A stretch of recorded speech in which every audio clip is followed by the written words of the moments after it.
नमस्कार, morning news India में आपका स्वागत है और मैं हूं आपके साथ भूप सिंह चौधरी।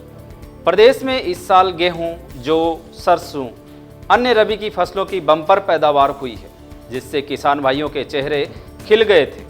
लेकिन प्रशासन के एक फैसले ने किसानों के होश उड़ा दिए हैं, क्योंकि प्रशासन के इस फैसले से किसानों के लिए एक तरफ कुआं और दूसरी तरफ खाई जैसा हाल हो गया है। ऐसे में किसान भाई अब बुरे फंस चुके हैं, क्योंकि उनको कुछ समझ नहीं आ रहा है कि करें तो क्या करें।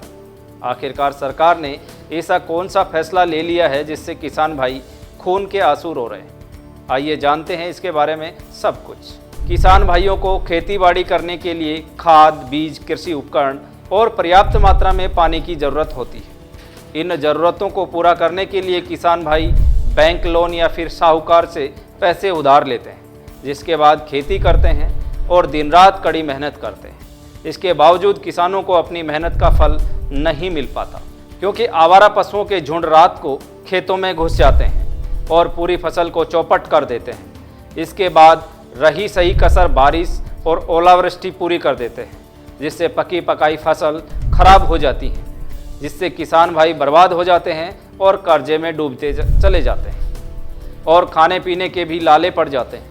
लेकिन इस बार प्रदेश में समय समय पर अच्छी मावठ हुई, जिससे गेहूं और सरसों की फसल की बम्पर पैदावार हुई है, जिससे किसानों में खुशी की लहर दौड़ गई, क्योंकि किसान भाई सोच रहे थे कि अब की बार सारा का सारा कर्जा उतर जाएगा और ज़मीन को बेचने की नौबत भी नहीं आएगी। लेकिन सरकार के एक आदेश ने पूरा खेल खराब कर दिया, जिससे किसान भाइयों की नींद उड़ गई है।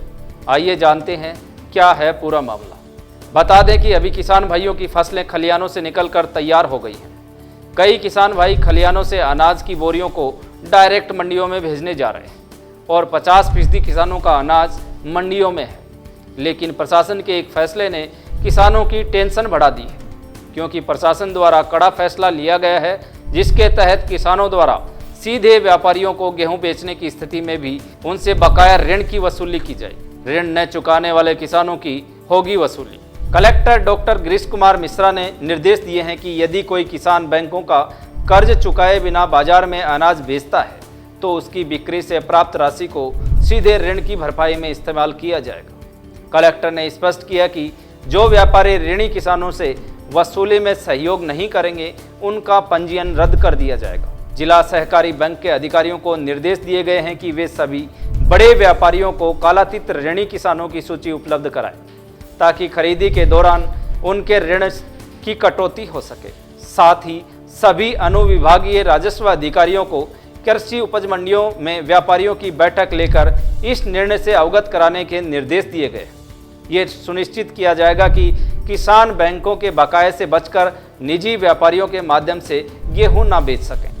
कलेक्टर ने सख्त निर्देश जारी किए हैं कि बिना अनुमति के मंडियों से गेहूं बाहर नहीं जाएगा।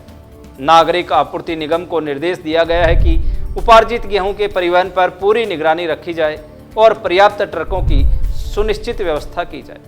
प्रशासन ने यह भी स्पष्ट किया है कि अन्य राज्यों से गेहूं जिले में उपार्जन के लिए ना आ पाए।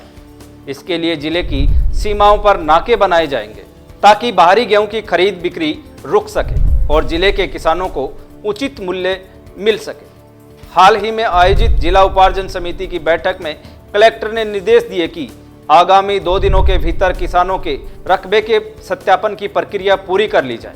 साथ ही प्रत्येक उपार्जन केंद्र पर 4-4 तौल कांटे उपलब्ध कराए जाएं, ताकि तुलाई में किसी प्रकार की गड़बड़ी ना हो। कलेक्टर ने कहा कि किसानों को बारदानों की पर्याप्त उपलब्धता सुनिश्चित की जाए, लेकिन इस बात का विशेष ध्यान रखा जाए कि तुलाई से पहले किसानों के घर पर बारदाने न जाएं। खुले में भंडारण किए जा रहे गेहूं को सुनिश्चित रखने के लिए पर्याप्त तिरपाल की व्यवस्था करने के निर्देश भी दिए गए, ताकि मौसम खराब होने पर अनाज को सुरक्षित किया जा सके। 1600 से ज़्यादा किसानों की सूची जारी। प्रशासन द्वारा ऐसे किसानों की सूची जारी की गई है जिनके ऊपर लंबे समय से ऋण बकाया चल रहा है और जो ऋण राशि जमा नहीं करा रहे।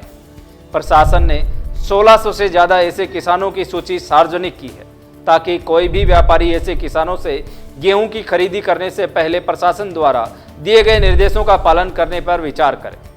कलेक्टर ने निर्देश दिए हैं कि रकबा सत्यापन के दौरान ये भी जांचा जाए कि कहीं ऋणी किसान की फसल किसी और के नाम से तो नहीं बेची जा रही। इसके लिए किसानों के पंजीयन अपडेट की भी जांच की जाएगी। अब देखना ये होगा कि प्रशासन के इस फैसले के खिलाफ किसान भाई आवाज उठाते हैं या नहीं, या फिर भजनलाल सरकार इस फैसले को रद्द करती है या नहीं। जानकारी अच्छी लगी तो वीडियो को लाइक व शेयर करें और चैनल को तुरंत सब्सक्राइब कर लें।